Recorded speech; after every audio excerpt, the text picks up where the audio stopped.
जग फिरानिलो आणि हुमऱ्या कापटान मेलो. मालवणी बोलीतली ही म्हण तुम्ही ऐकलीच असेल. अख्खं जग फिरून आलेला माणूस जेव्हा घरात येताना उंबरठ्याला पाय अडकून पडतो, त्यावेळेची अवस्था सांगण्यासाठी ही म्हण वापरतात.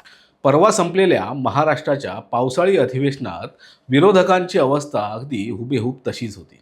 अधिवेशन सुरू व्हायच्या आधी महाविकास आघाडीचे नेते सरकारला धारेवर धरतील, मुख्यमंत्र्यांसह अख्ख्या मंत्रिमंडळाची कोंडी करतील, असे मोठमोठे दावे केले जात होते. पण प्रत्यक्षात काय झालं? विरोधक स्वतःच गटातटात विभागले गेले आणि पूर्णपणे दिशाहीन दिसले. सत्ताधाऱ्यांची कोंडी करणे दूरच, विरोधकांच्या एकीतच फूट पडली. मुख्यमंत्री देवेंद्र फडणवीस यांनी आपल्या कुशल नेतृत्वानं शांत आणि संयमी पद्धतीनं सरकारचं धोरण आणि जनहिताचे निर्णय रेटून दिले.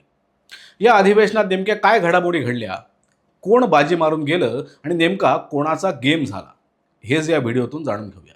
नमस्कार, मी सुहास शेलार आणि तुम्ही पाहताय प्रहार न्यूज लाईव्ह. सरकारला घेरण्याची भाषा करणाऱ्या महाविकास आघाडीच्या एकतेला अधिवेशनाच्या पहिल्याच दिवशी सुरुंग लागला. रणनीती ठरवण्यासाठी बोलवलेल्या बैठकीला महाविकास आघाडीच्या 60 पैकी तब्बल 23 आमदारांनी दांडी मारली. त्याहून मोठा धक्का म्हणजे शरद पवार आणि जयंत पाटील या बैठकीकडे फिरकले. आधीच उबाठा गटाचे 6 खासदार एकनाथ शिंदेंच्या शिवसेनेत गेल्यामुळे उद्धव ठाकरे घायाळ होते. त्यात या बैठकीतल्या रिकाम्या खुर्च्या पाहून त्यांचं दुःख ओठांवर आलं.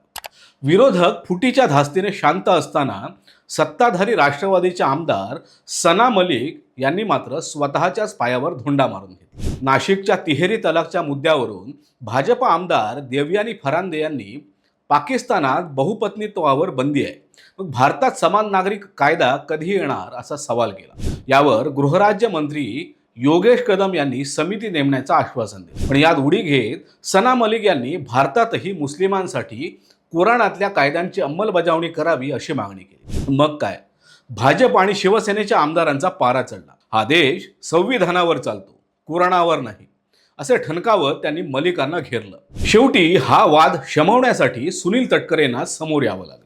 हे सना मलिकांचं वैयक्तिक मत आहे. राष्ट्रवादी फक्त बाबासाहेब आंबेडकरांच्या संविधानाला मानते असं सांगून तटकरेंनी भाजपचा रोष टाळला. आता वळूयात कोकणाकडे. कोकणातील आंबा आणि काजू बागायतदारांच्या नुकसानीवरून शिवसेना आमदार निलेश राणे यांनी कृषी विभागाला पुरतं घेरलं. अधिकारी मंत्र्यांना अंधारात ठेवून खोटे अहवाल देतात. दापोली कृषी विद्यापीठ बंद करा, नाहीतर श्वेतपत्रिका काढा, अशी आग्रही मागणी त्यांनी केली. या महागाईच्या काळात हेक्टरी 1 लाख रुपयांची मदत देण्याची मागणी त्यांनी लावून धरली. यावर सिंधुदुर्ग जिल्ह्याचे पालकमंत्री नितेश राणे यांनी कोकणवासियांना मोठा दिलासा दिला. जिल्हा पातळीवर 90% नुकसान झाल्याचा अहवाल असून मुख्यमंत्री देवेंद्र फडणवीस विशेष बाब म्हणून कोकणासाठी भरीव पॅकेज देतील अशी ग्वाही त्यांनी दिली. विशेष म्हणजे मालवणी बोलीच्या वैश्विक प्रचारासाठी सिंधुदुर्गात भव्य मालवणी भाषा भवन उभारण्याची घोषणा भाषा मंत्री उदय सामंत यांनी याच अधिवेशनात केली. या अधिवेशनातला सर्वात मोठा ट्विस्ट आला उपसभापती पदाच्या निवडणुकीत.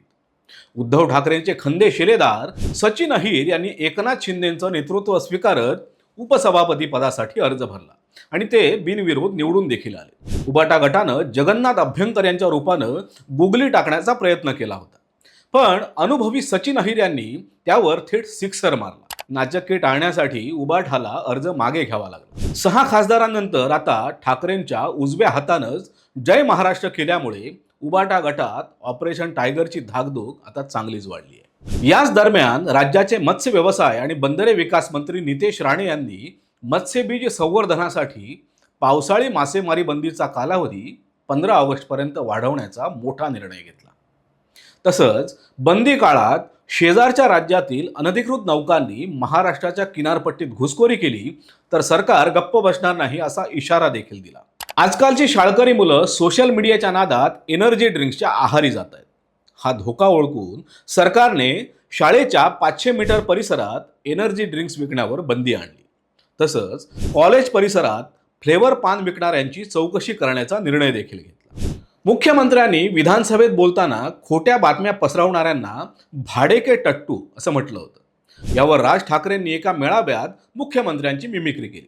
मग काय, अंतिम आठवडा प्रस्तावावर बोलताना फडणवीसांनी राज ठाकरेंचा अत्यंत तिखट शब्दात समाचार घेतला.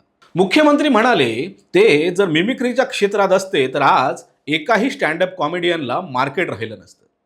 काही लोक म्हणाले, मुख्यमंत्र्यांनी सुसंस्कृत बोलायला पाहिजे, म्हणून मी माझा भाडेके टट्टू हा शब्द मागे घेतो आणि त्याला अधिक सुसंस्कृत भाषेत भाटक गदर्भ म्हणतो.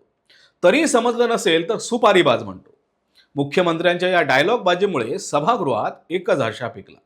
बरं, या राजकीय कलगीतुऱ्याव्यतिरिक्त 9 जुलै रोजी विधानसभेचं कामकाज सलग 18 तास 10 मिनिटं चाललं आणि दुसऱ्या दिवशी पहाटे 3:39 स्थगित झालं. संसदीय इतिहासातला हा एक नवा विक्रम ठरला. अधिवेशनाच्या उत्तरार्धात बुधवारी विधान भवनात एक भलतीच राजकीय घडामोड घडली. शरद पवार यांनी आपल्या पक्षाच्या आमदारांची बैठक चक्क उपमुख्यमंत्री एकनाथ शिंदे यांच्या कॅबिनमध्ये घेतली. विशेष म्हणजे मंत्रिमंडळाची बैठक सोडून एकनाथ शिंदे स्वतः पवारांच्या भेटीला धावले.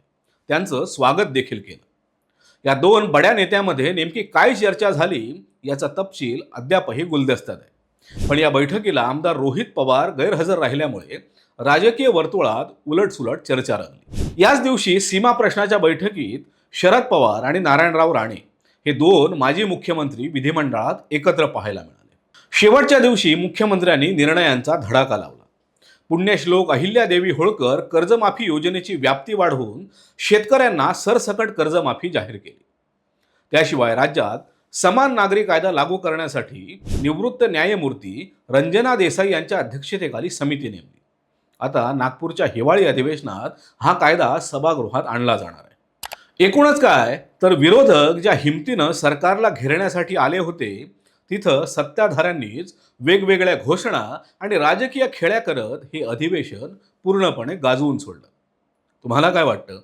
या पावसाळी अधिवेशनाचा खरा मॅन ऑफ द मॅच कोण ठरलं? तुमच्या प्रतिक्रिया आम्हाला कमेंट बॉक्समध्ये नक्की कळवा. हा व्हिडिओ आवडल्यास लाईक करा आणि प्रहार न्यूज लाईनला सबस्क्राईब करा. धन्यवाद.